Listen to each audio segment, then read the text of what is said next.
धाराशिव में आज एसटी प्रवर्ग से आरक्षण की मांग को लेकर बंजारा समाज की ओर से एक भव्य मोर्चा निकाला गया। इस मोर्चे में हजारों की संख्या में समाज बांधव, महिला तथा युवा उपस्थित रहे। मोर्चे का उद्देश्य था कि बंजारा समाज को अनुसूचित जाति जनजाति प्रवर्ग में आरक्षण दिया जा सके, ताकि समाज के विद्यार्थी और बेरोजगार युवाओं को शैक्षणिक व रोजगार क्षेत्र में समान न्याय मिल सके। विशेष बात ये रही कि मराठा समाज ने भी इस आंदोलन को पूर्ण समर्थन देते हुए बंजारा समाज के हक की लड़ाई में कंधे से कंधा मिलाकर सहभाग नोंदविदा मराठा समाज के प्रतिनिधित्व में कहा कि सामाजिक न्याय के लिए सभी समाज एकत्र आकर लधा तोच बदल संभव है।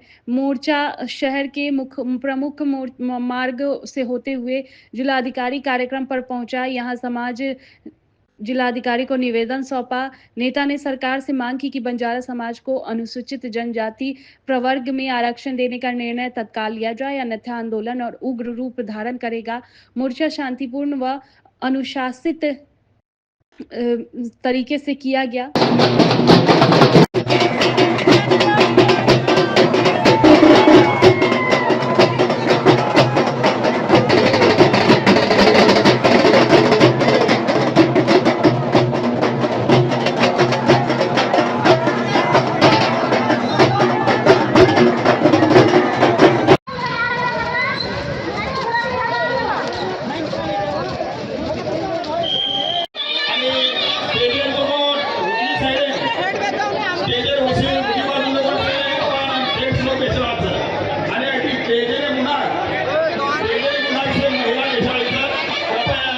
भोग लागणोचं जना आपण सेवन शांतता देव भोगेर असो देरचा 2 मिनिटर में भोग लागण आपण याडे मर्यामा शिवाबाई विनंती अरदास करण्याचा नाश्ता करना घेऊ तो मग मोहन व्यायाम किती कमी छिन देता है जाने जाने शिकता है करणी अनुभव पर भरोसा देता है वाला वेळ वक्ते पर वाट बतायो खोर वेवड हर्द करायो करणी अनुभव पर भरोसा देता वाला कोई किती कमी छिन देता है जाने जाने शिकता है गोरुन गोर करायो गोरुन के सुला नहीं मोरा रो मो मलक सर्जित मारी अड़े मार भाई और बहनों जेने जेने दी हाथ छा वो दी हाथ ऊपर करण मार लार लार शव बाहर के दर करे स्मार लार लार कोई आंग बोलन चिन मार लार लार जेने जेने दी हाथ छा एक हाथ छा जो कोई एक हाथ दी हाथ छा जो दी हाथ मार लार लार बोलो शरण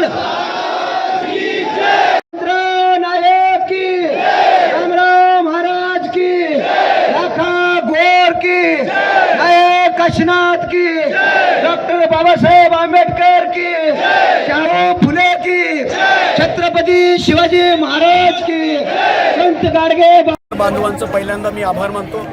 कारण या महाराष्ट्र राज्यामध्ये बंजारा समाजाला एसटी प्रवर्गामध्ये आरक्षण मिळण्यासाठी प्रत्येक जिल्हा स्तरावरती मोठ्या स्वरूपामध्ये मोर्चे, आंदोलन आणि रास्ता रोको या स्वरूपामध्ये मागणी चालू आहे। आणि या धाराशिव जिल्ह्यामध्ये गेल्या 29 तारखेला मोठ्या स्वरूपाचा हाच मोर्चा नियोजित करण्यात आला होता, परंतु परतीच्या पावसामुळे या जिल्ह्यामध्ये हाहाकार माजवल्यामुळे शेतकऱ्यांच्या अतोनात नुकसान झाल्यामुळे आणि शेतकरी बांधवांचे जनावरं वाहून गेल्यामुळे जास्त प्रमाणामध्ये आर्थिक आणि जीवितहानी देखील झालेली होती। या काळामध्ये या जिल्हा प्रशासनाला एक मदत किंवा या शेतकऱ्यांच्या दुःखामध्ये सामील होण्यासाठी या जिल्ह्यातील बंजारा बांधव 29 तारखेचा मोर्चा 8 तारखेला आज रोजी झालेला मोर्चा काढला। या जिल्हा स्तरावर जो काही मोर्चा झालेला आहे, लाखोच्या संख्येमध्ये आज आमचा बंजारा समाज आणि सर्वात जास्तीत जास्त तरुण बांधव, माता भगिनी आपलं काम बंद करून या मोर्चामध्ये सहभागी झाले।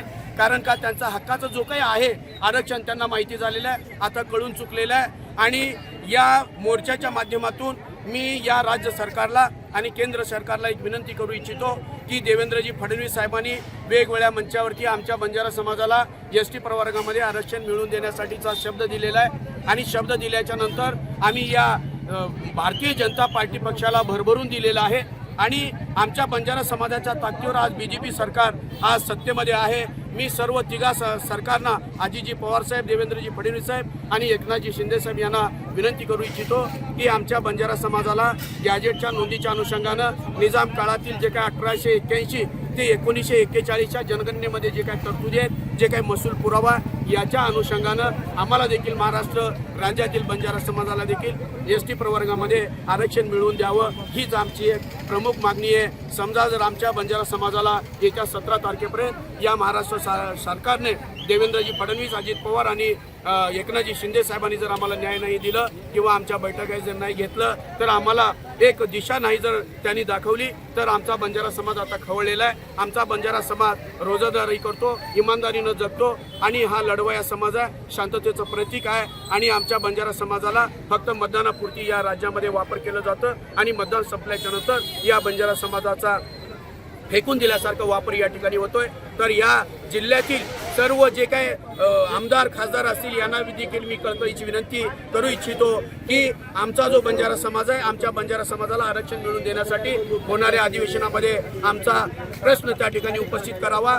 आणि विशेष सांगायचं म्हणजे या धाराशिव जिल्ह्यातील 40 बंजारा वस्ती आज देखील फॉरेस्टच्या जागेवरती आहे, शासकीय जमिनीवरती आहे, गायरान जमिनीवरती स्थायिक आहेत आणि त्यांना मंजूर झालेले घरकुल देखील त्यांचा निधी ग्रामसेवक त्यांना वितरित करत नाही, कारण का स्वतःच्या नावाचा सातबारा पाहिजे तरच आम्ही त्यांना घरकुल बांधकामाचा निधी वितरित करू असं त्यांच्यावरून वारंवार येतोय। आणि या जिल्ह्यातील जिल्हाधिकारी साहेबांना आम्ही 19 जुलै रोजी निवेदन दिलेलं आहे, पालकमंत्र्यांना निवेदन दिलेलं आहे, महसूल मंत्र्यांना देखील निवेदन दिलेलं आहे। त्यांच्या स्तरावर बैठका होऊन या धाराशिव जिल्ह्यातील जे काय तांडावस्ती वसलेल्या फॉरेस्टच्या जागा आहेत त्यांना प्रत्येकी कमीत कमी 1,500 ते 2,000 स्क्वेअर फूट जागा मिळवून द्यावी आणि जे काही या जिल्ह्यामध्ये 18,000 घरकुल मंजूर आहेत ते घरकुल मंजूर झालेला लाभार्थ्यांना निधी मिळालेला नाही, तो निधी कशा स्वरूपाने अडवलेला आहे आणि या सांगायचं म्हणजे जे काही लाभार्थी घरकुल मंजूरधारक आहेत त्या वडिलांच्या जागेवरती असल्यामुळं त्यांना देखील निधी वितरित होत नाही। माझी कळकळीची विनंती आहे, मी सांगण्याचं तात्पर्य एवढंच आहे, आमचा बंजारा समाज एवढा मागास असताना देखील या राज्य सरकारनं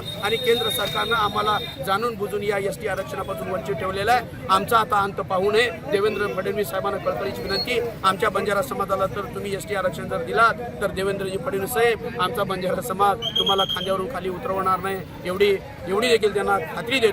आणि पुनश्च एकदा मी त्यांना विनंती करतो, आमच्या एस.टी. आरक्षण प्रवर्गाचा प्रस्ताव लवकरात लवकर केंद्र शासनाकडे पाठवा आणि आमच्या बंजारा समाजाला त्यांचा हक्क मिळवून द्या, एवढंच मी इच्छा व्यक्त करू शकतो।